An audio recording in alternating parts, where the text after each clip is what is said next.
תמיד אנחנו תמיד אנו הפעמה. אסף שמחוני,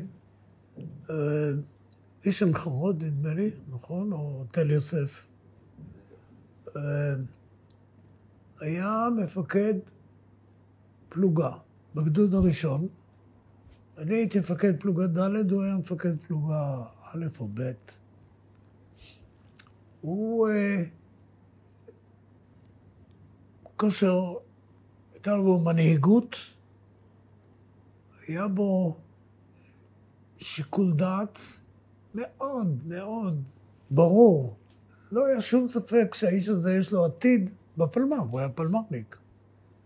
ואמנם הוא התקדם די מהר, הוא נעשה מפקד אחרי פלוגה, הוא היה מפקד גדוד, רק הוא היה מפקד חטיבה, רק הוא היה אלוף פיקוד. זה לא הולך ברגל, אלוף פיקוד דרום.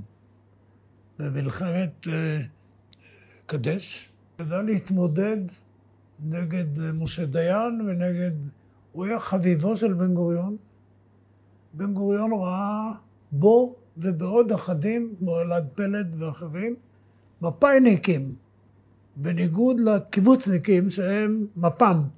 הוא גם ראה בהם את הגרעין, שכשהוא פירק את הפלמ"ח, בן גוריון, הוא דאג שהחבורה הזו תישאר בצבא. אסף היה אחד מאוהדיו הגדולים. ההתמודדות של אסף הייתה קשה במבצע קדש מול משה דיין, כי אסף הפר, אני הייתי ראש אגף מבצעים, והתוכנית של קדש הייתה מאוד מתוחכמת, איך גוררים את הצרפתים ואת האנגלים להתערב במלחמה נגד המצרים, כשאנחנו מכירים אותם, ישבו על היציע והסתכלו, ואנחנו נצטרך להילחם. בן גוריון היה מאוד מודאג, ומשה דיין נתן לו את הפתרון של בוא נזרוק גדוד צנחנים במיתלה, לא לתקוף. ואז יש לאנגלים ולצרפתים הזכות לומר אולטימטום למצרים ולישראלים, תצאו מאזור התעלה, אחרת אנחנו תוקפים. פטנט. והצרפתים קנו את זה, וגם בן גוריון קנה את הרעיון. אלוף פיקוד דרום היה משה דיין, אסף שמחוני. הוא התנגד לתוכנית של משה דיין. הוא התנגד לתוכנית הזו. אבל ההתנגדות שלו לא באה לידי ביטוי עד אשר התחילה המלחמה.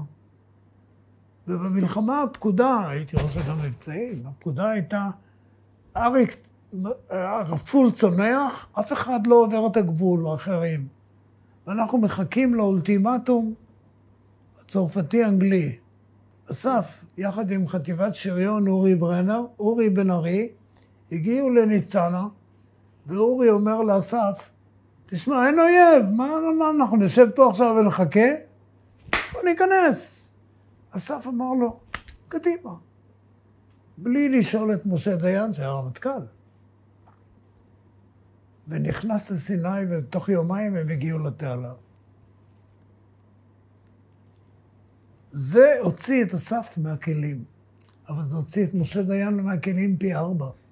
כי משה דיין ראה שהוא יכול לתכנן עד מחר, פה אסף שמחוני, שהוא מתנגדו, הכניס לו מהלך שהוא בניגוד לכל התוכנית. כי לא הייתה עכשיו ברירה, מה עושים? משה דיין נתן פקודה לכולם להיכנס לסיני, כי אחד כבר נכנס. זה שנכנס, זה היה בהשראה של אסף. ושניהם נחליטו, כל אחד לעצמו, אסף לעצמו, ואני הייתי מאוד מיודד עם אסף, הייתי סגנו. אסף אמר, אני אביא לזה שיפטרו את משה דיין, ומשה דיין אמר, אני אביא לזה שיפטרו את אסף. שניהם הסתמכו על פגישה עם בן גוריון.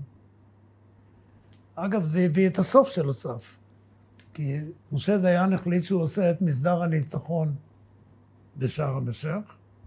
הוא הזמין מטוס עם הרבה אנשים לטוס לשער המשך על גבי זחל"ם, התמונה ידועה, הוא עומד עם אברהם יופה, ואז אסף נודע לו שמשה דיין עושה מסדר ניצחון בשארם א-שייח, לקח פייפר, טס שארם א-שייח, עלה על הזחל"ם של משה דיין, נגמר העניין, הוא לקח את הפייפר והחליט שהוא טס לבן גוריון לדרוש פיטוריו של משה, ואז הוא נהרג. עם המטוס הוא נפל בירדן, כי הוא היה, אני חושב שהוא היה הטייס, סף. הוא היה אמיץ, חשיבה מצוינת, לא כושר ביטוי בלתי רגיל, מנהיג.